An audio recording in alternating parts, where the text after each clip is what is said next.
I just love paint, really.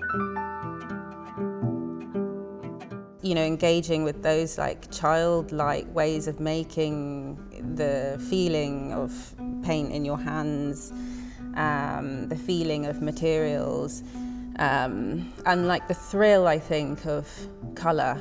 Yeah, it's a real like physical response, I suppose, that happens when you kind of put it down, and I think that's a big part of it, yeah.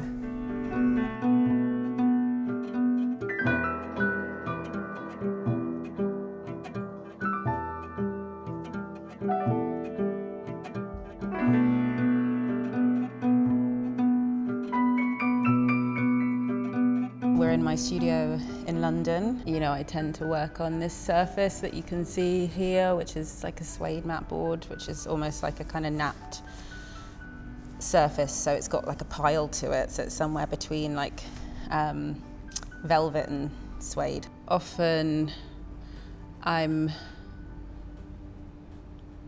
trying to push against how materials are traditionally used. Like there's something of that in all of my work, I think, you know, using like unusual materials to try and flesh out ideas, build other worlds in the paintings. I had a bit of a detour in becoming, you know, being able to focus on being an artist. I did a biology degree, and that sense of like experimentation, I think I can now see in my work for sure. Like the mixed media on this specific surface gives like a very sort of specific quality. Searching for a surface which like helped the subject, I suppose, you know, that gave me something ambiguous, which was helpful for me in often like thinking about, you know, how to flesh out ideas about myself and how to kind of give visual form to a memory, you know, and the sort of like how that feels like in the mind's eye, I guess, and what the texture of that is, what the kind of smell of that was, what the haptic qualities of it. And I think like I knew that, you know, the surfaces that I was working on, like canvas and paper, I needed to interrupt that in some way. So I started like mixing, you know, this is when I was at art school, but I was mixing like polyfiller into the paint to kind of give it a grain and interrupt how the paint behaved on it. And then, you know, that gave me some texture, but then that led to me trying out different materials and stretching velvet and, you know, eventually finding like this suede.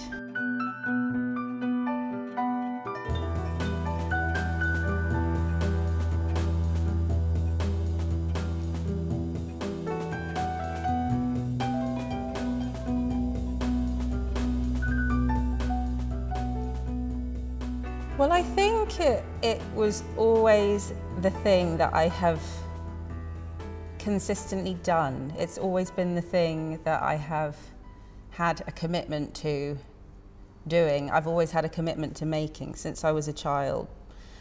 You know, no one in my family is an artist. You know, we had like a, you know, like, as you do as a kid, you know, you have an easel and poster paints at home and stuff, and like, you know, my mum and my grandma were interested in, you know, we'd go to exhibitions and stuff, but it was never something that was like pushed. My sister wasn't particularly, you know, into it, but I just always had this like commitment to making, I guess. I think it just made me feel better. It's like hard to pin down where it came from, but this sort of desire to like, I don't know, get my hands dirty or something, or like to make something from nothing, I guess. It's like a way of showing that you exist. Like I can say that now looking back, but it's just something that I always felt like I wanted to do. And then, you know, like when I had these detours, like there were periods in my life where I would make less and, you know, and not feel that good about it, I guess. Like, you know, that I was so, for a long time I was like really frustrated, I suppose, that I wasn't able to, to devote that time to making, because I was fitting it around having, a job, or fitting it around university, and I had to really make that decision to make it the focus, because it doesn't work, I don't think, otherwise. I had to make a commitment and to building a practice, I guess. When I got a place at the drawing school, it was like a community of 30 artists, and it's a postgraduate program, so most people have come, they've gone through the quite traditional art education route, have done their foundation and then their BA, and then they may have been a practicing artist for a while, and then they come on and do their MA. But then there are a few wild cards, I was a bit of a wild card. But it was such a revelation for me to be part of a community of artists, because I'd always made art on my own, really. I'd always kind of made art. It was just, it's quite and it's still, I suppose it still is it's a solitary practice, although, there are moments of collaboration and bringing artists and other, people into the studio. But it's that thing of, for me, it was such a revelation to be part of this community and to actually, be learning from, other people, what they're using, what are they making, what are they thinking about, wandering around the shared studios, being able to sort of chat about the work. That was amazing for me, actually.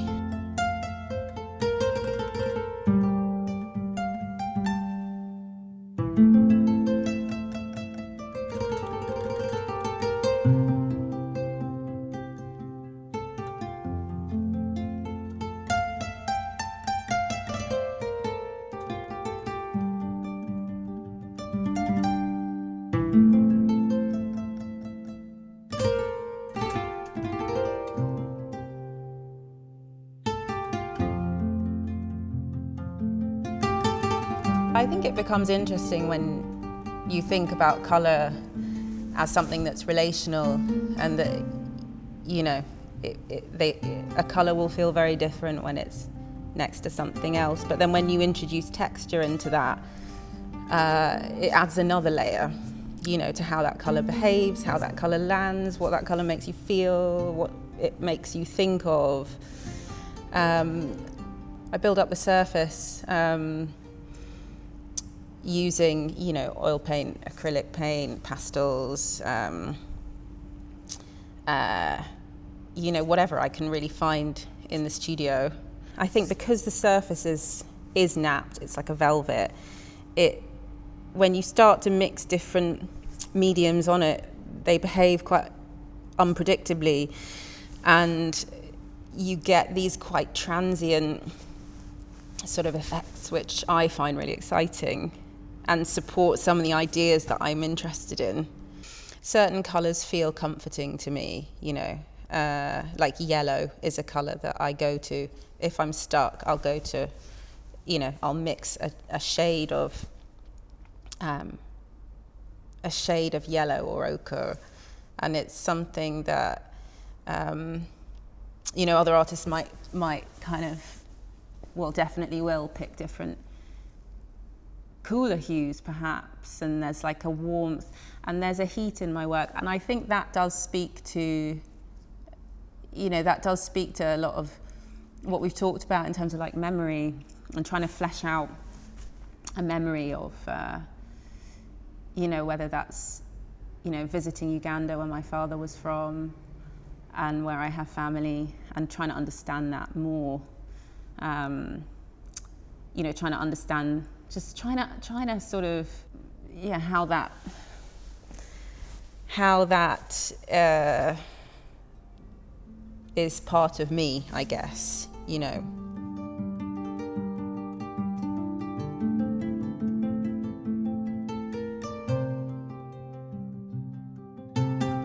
You're always starting from a personal space, because it's your work, it's always gonna, for me, that's always gonna be the starting point, and it's sort of like trying to kind of translate what's in your head into something visual.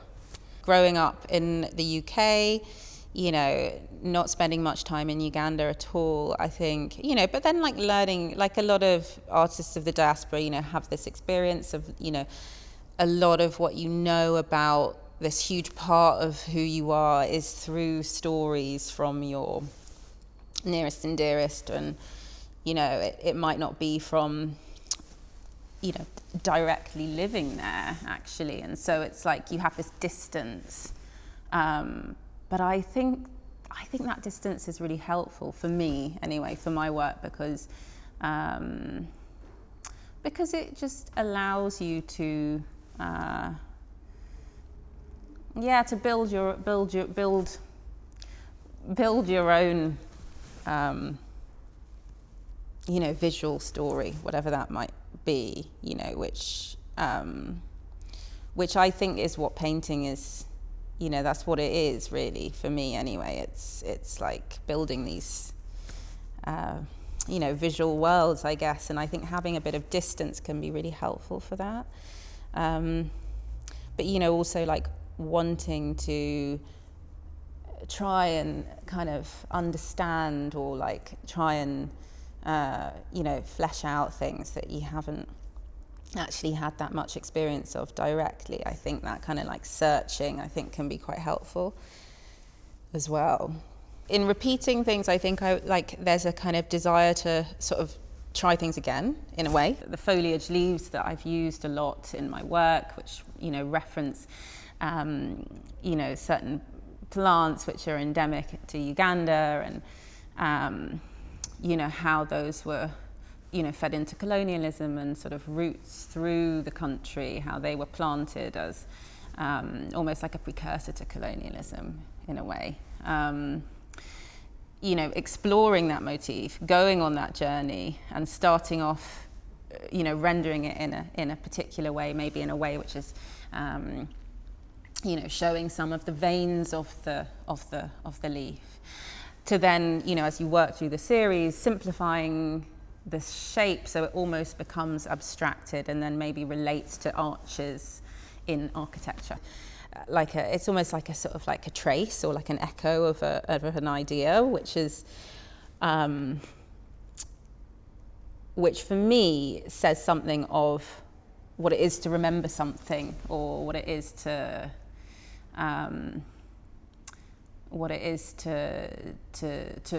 try and remember something in your mind's eye. And so I think the repetition can sometimes help me sort of, you know, get to that. And then of course it just becomes something else, which is, you know, doesn't actually bear that much resemblance to what you started with. But then that's interesting as well, because it's surprising, I suppose.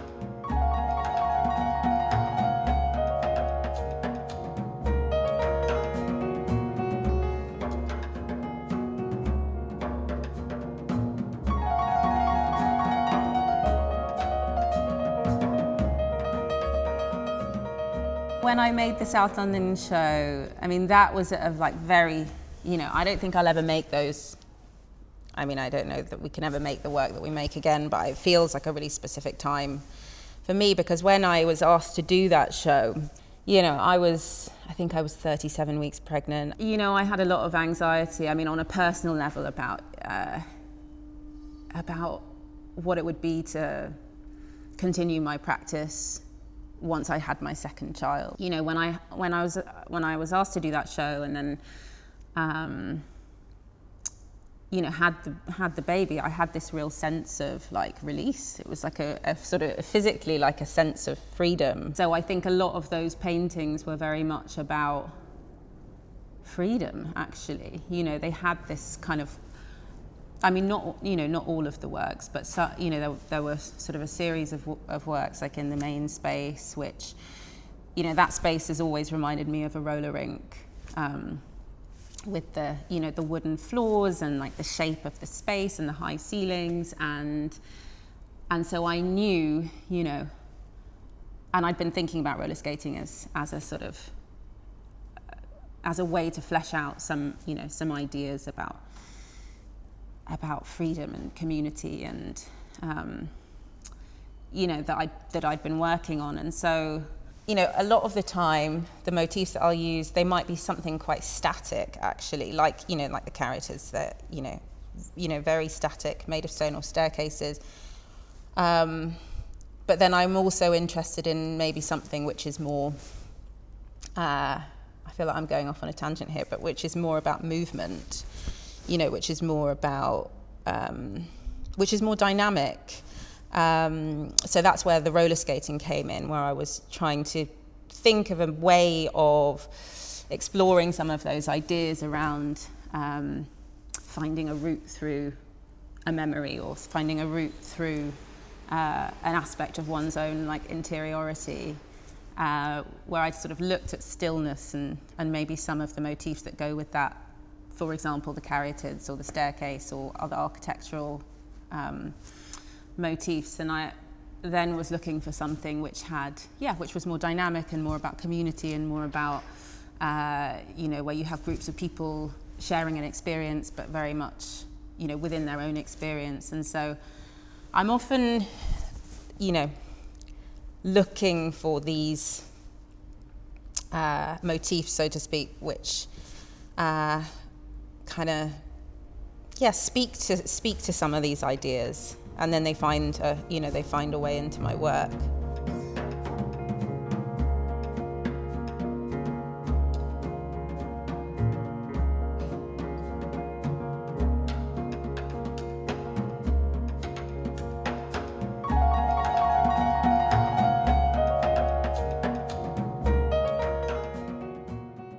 In all honesty, I make my work for myself. When I make something, I don't know whether you're sort of trying to prove something to yourself, that maybe you're trying to make a painting which is better than the last painting that you made, or that sort of, whatever you felt went wrong in the last painting, you're going to try and put it right in the next painting.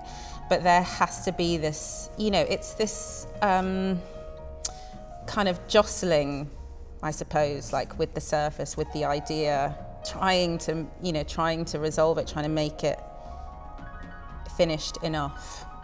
The amazing thing about painting is that through an artist, having that experience in the studio and having that, laying it all out there, somebody else can look at that work, hopefully, and, take something else from it. But I think, for me, the amazing thing about looking at other people's work and about making art is that it's about the person that's made it has, it's them translating what's in their head to a visual language.